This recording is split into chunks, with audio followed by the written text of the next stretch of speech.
Okay, so we have to start from page 69, third paragraph. That is the worst did come to the worst. As we know that the last, not the last, right? So Alex Heathcote, who was the son of Captain James Heathcote. Captain James Heathcote was killed in the battlefield while fighting, and so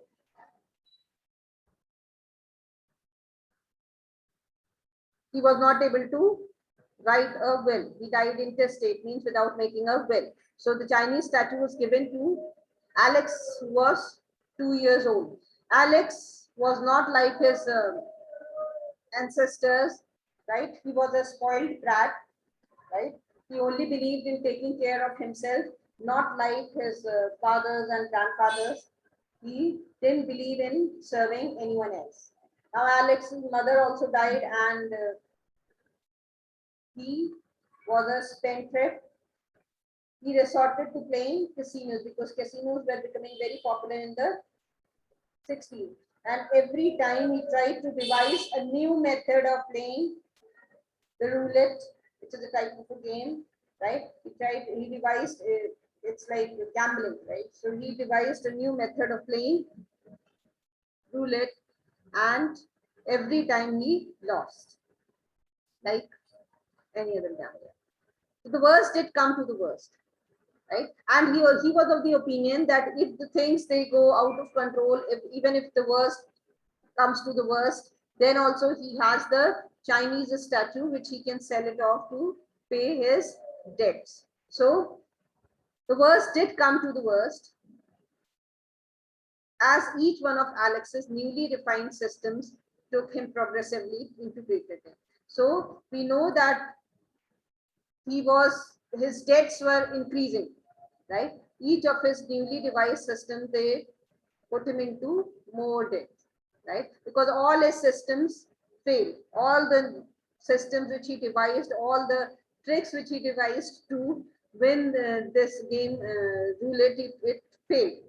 Until the casinos began to press him for payment. And then what will happen? You will reach a state when people, they will ask you for repayment of the loan which they have offered you. So the same thing happened to Alex also. The casinos, there was a huge amount of money on him, and so the casinos, they started pressing him for payment.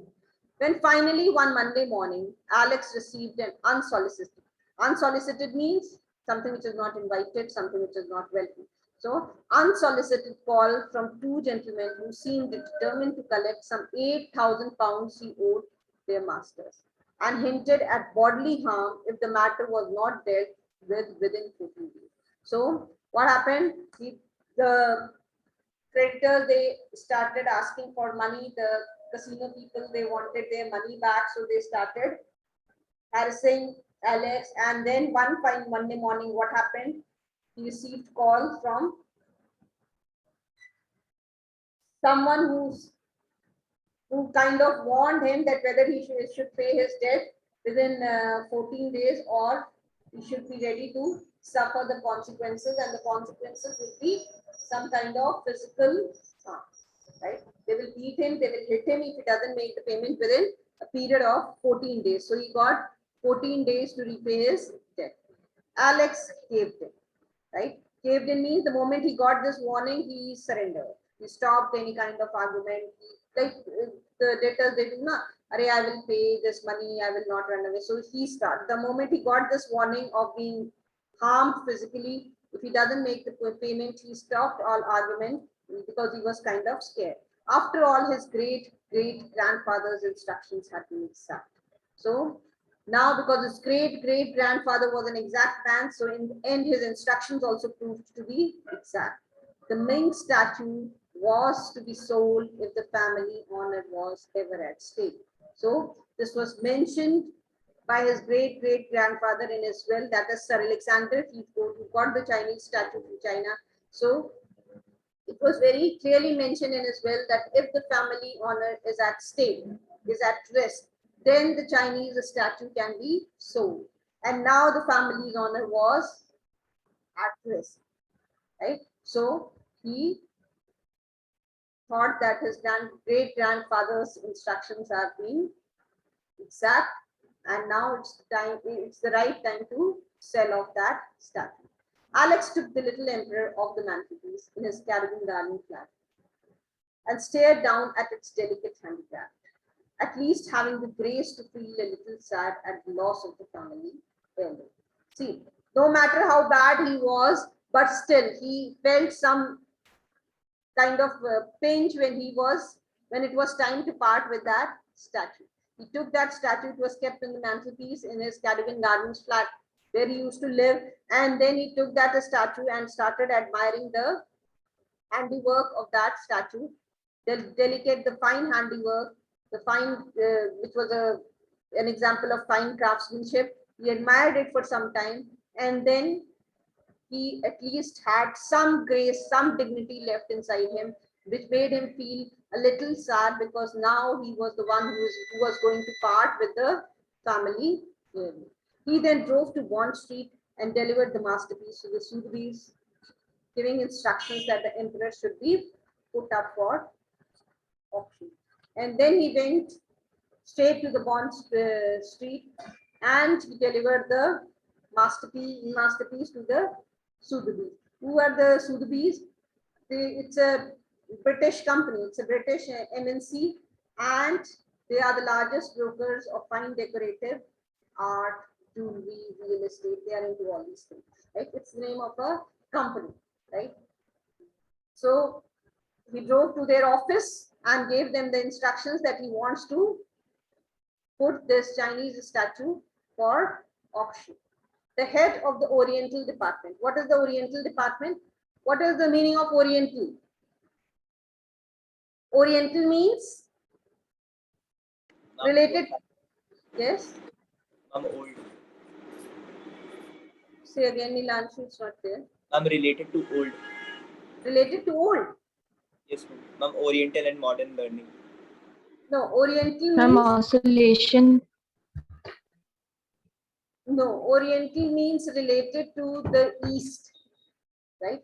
Occidental means related to the West, right? So the head of the Oriental, because this statue came from the eastern side of the world, China. China is towards the east, right? So the head of the Oriental department, pale. So the person who was the head of the Oriental department, who was in charge of all these antique things coming from the east, a pale, thin man, and the opposite of Oriental is Occidental. That means coming from the west. Okay. Thin man appeared at the front desk to discuss the masterpiece with Alex. So he was a thin man and he came to the front desk to discuss the masterpiece which Alex wanted to put up for auction. Looking not unlike the Ming statue he was holding so lovingly in his hand. So he looked very similar to the Ming statue because he was the head of the Oriental department. So he must be someone belonging to the East. Then only he will have an idea about the Eastern things, right? So he looked very similar to the Ming statue which he was holding very delicately and very lovingly in his hand.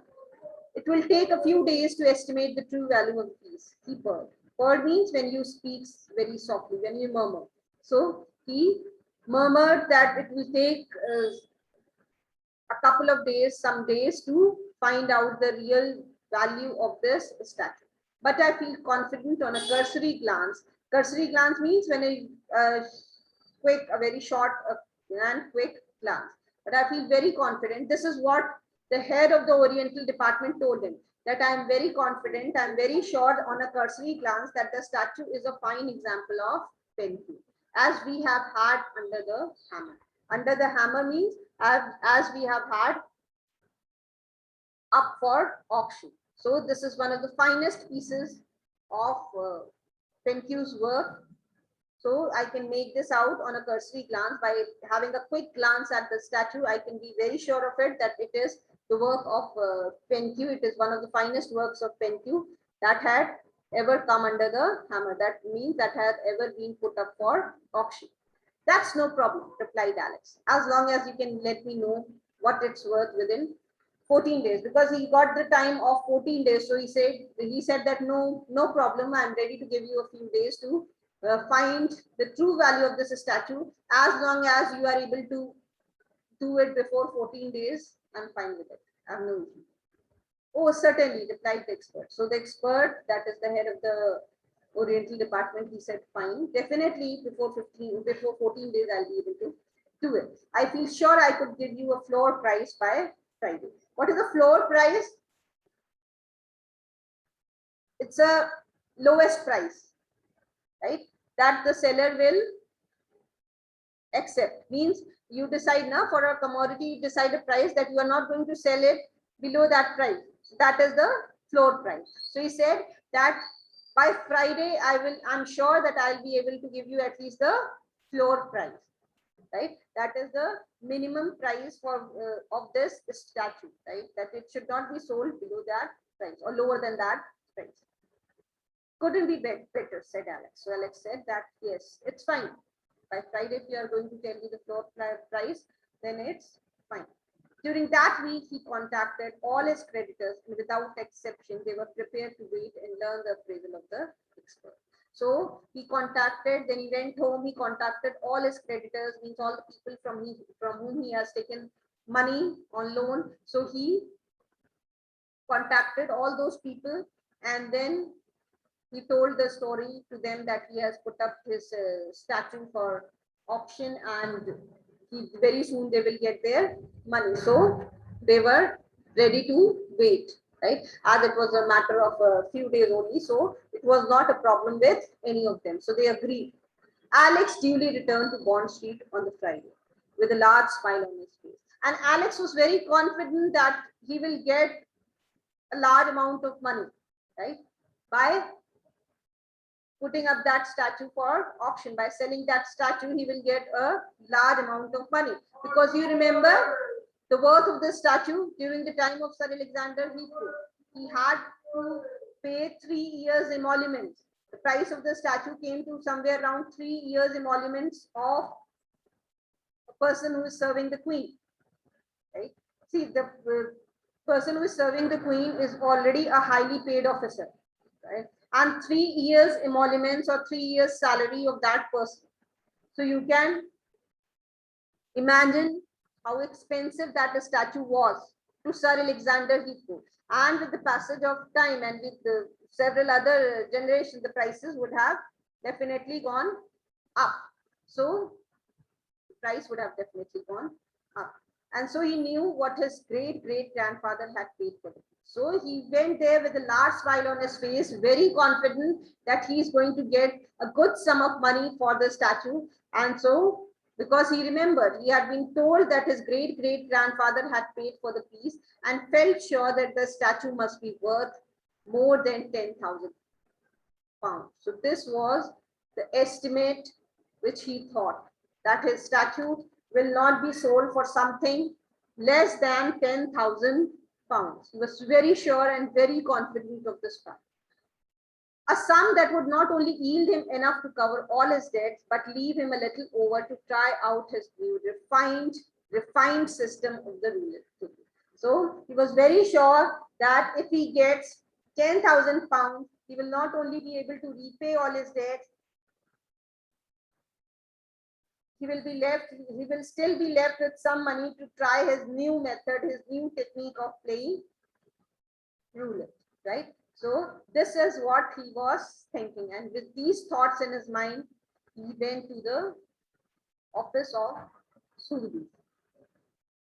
As he climbed the steps of the Sotheby's, Alex silently thanked his great-great-grandfather. And as he was climbing up the stairs of their office, he was thanking in his heart, deep down in his heart, he was expressing his gratitude to his great-great-grandfather, right, for buying that statue, because that statue was the only thing which came to his rescue in such critical times. He asked the girl at the reception if he could speak to the head of the Oriental Department.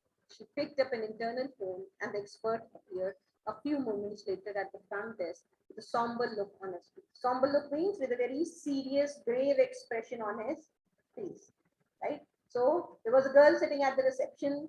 He expressed his desire to talk to the head of the Oriental department to that girl, and the girl at the reception made a call, and then the head of the Oriental department, that is the expert, he appeared there and he had a very serious look on his face. Somber means very serious and sad. Alex's heart sank as he listened to it. And what he uttered next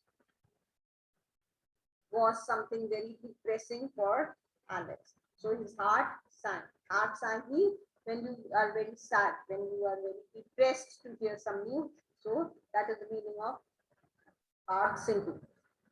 So what were the words of the expert? They are here. These words were uttered by a nice little piece, your emperor, but unfortunately a fake. So the expert said that it is a wonderful piece, no doubt about it, but it is not the original. It is a fake. Means this statue doesn't belong to the 15th century like everyone thought. Right? You remember Sir Alexander Heathcote also thought the statue to be made by Penthew, who lived during the 15th century. Right? So, but now the reality came out that the statue was not of the 15th century, it was just a copy, right? A fake of probably about 200, 250 years old. So the statue was not older than 250 years, but only a copy of the original. And it was only a copy of the original statue made by Penthew. It means it was not the original work of Penthew, but just a copy. I'm afraid. Copies were often made because. So then he tried to explain to Alex, this expert, he was trying to tell Alex that why the copies were made, but Alex was not interested. He was only interested in knowing the worth of the statue. Right? How much is it worth? Interrupted anxious Alex. So anxious Alex didn't allow the expert to complete his sentence. He just said, oh, leave all this and just tell me what is its worth. What is the price of the statue? Present time. 700 pounds, 800 at the most. So he said that at the most 700 pounds or 800, not more than 800. So you remember what he was thinking? He was thinking that this statue will fetch him around 10,000 pounds. And how much did the expert say? The expert said that 700 pounds, or at the most you will get 800. So Alex thought that it is enough to buy a gun and some bullets, thought Alex sardonically as he turned and started to walk. Sardonically means in a very sarcastic manner. So he said, yes, this much money is enough for me to buy a gun and shoot myself, right? I would better buy a gun with this money, that is 700, 800 pounds. Will be suitable for me to buy a gun and some bullets and shoot myself. Right? So all his plans were kind of shattered, and he was dejected and in despair. He just turned and he started to walk away. I wonder, sir, continued the expert, but the expert was talking. Alex turned and he started walking, but the expert wanted to say something. He said, I wonder, sir. Yes, sell the bloody thing, said Alex without bothering to look back. So Alex didn't even bother to look back at the expert. He turned and he started walking and he said, Arey, sell that hopeless, disgusting thing. Right? It's good for nothing. And what do you want me to do with the base? So the expert wanted to know what is to be done to the base. The base, repeated Alex, turning around to face the Orientalist. So now he said that because expert wanted to know that what is to be done to the base, whether the base is to be sold or not. So Alex stopped and then he again turned to the Orientalist. He said, the base? Then the expert said, yes, the base. It is quite magnificent, 15th century, undoubtedly a work of genius. I can't imagine how. So he said, though the statue is a fake one, but the base is the original work of 15th century and it is an antique piece. and it is definitely the work of a genius. And I really don't know how it is possible that a fake statue is fixed to an original piece, right? So I don't know, because the Orientalist was not aware of this story, right? How that base, how that statue was fixed to that base. He didn't have any idea of the story of Sir Alexander and how Sir Alexander got that statue. So that is why this expert was wondering, I really don't know how is it possible that the statue, which is a fake one, which is a copy of the original, is fixed to the original base, the base which actually belongs to the 15th century and is one of the finest works. Lot number 103. Now the story comes back to the first page, right? Because we have been told that the narrator became very inquisitive to know the details of the Chinese statue. So then he has narrated the whole statue of the Chinese, the whole story of the Chinese statue, and then the story again comes back to the auction room from where it started. Lot number 103. Announce the auction. What am I to bid? What am I bid for this magnificent example of? The expert turned out to be right in his assessment. So then the statue was sold and the base was also sold. The expert turned out to be right in his assessment. The expert was very correct in his assessment. He assessed the value of both the things, the statue and the base, correctly at the auction. So what happened in the end? The writer has just given the conclusion of that auction, right? The expert turned out to be right in his assessment, his judgment. At the auction at the Sotheby's that Thursday morning, I obtained the little emperor for 720 guineas. So he got the emperor for 700. The narrator was the one who got the emperor, that is the Chinese statue, right? I obtained the emperor, and this was the price which he had to pay for the emperor and the base. So then he says that now you would like to know what happened to the base. That was acquired by an American gentleman of an unknown parentage for 20,000 guineas. So the base was sold for 20,000 guineas and the statue was sold for 720 guineas, which was acquired by the narrator. So the end of the story highlights the theme of reality versus appearance. Throughout the story, for generations, even the craftsmen also believed the statue to be a very exquisite piece, a very expensive, a very valuable piece, right? It was, before it came to Sir Alexander, it was the family heirloom of the craftsman, right? He said that from the past 7 generations, the statue has been with his family, right? So something which appeared to be very expensive, very valuable, in the end turned out to be just fake and the copy of the original. And the piece which was the piece of the base, which was neglected from the very beginning. You remember that person, that craftsman, he just fixed a random base. He opened his chest, just took out a base which was suitable to that statue, and it was fixed. Sir Alexander himself, who had a lot of knowledge about the Chinese art and Chinese craftsmanship, who has read a lot about Chinese culture, tradition, and art, he himself was not able to judge or make out whether the statue was original or a fake one. Right? The craftsman was not able to find out whether the statue was original or fake. Right? Throughout these years, these 3 generations, the people, they kept on admiring the statue. The people who came to their house and the people who saw the statue, they kept on admiring and praising the statue. Nobody ever praised the base of the statue, which was in reality a true piece of art, an antique piece of art. It was an original work of the 15th century, right? And an example of the excellent craftsmanship. Nobody bothered to praise the base. So this theme of appearance versus reality, whatever appears to be valuable or whatever appears to be true and real and original, at times is not the real thing. At times it is not the reality. It is just an illusion. It's just an appearance. So with this, we come to the end of this chapter.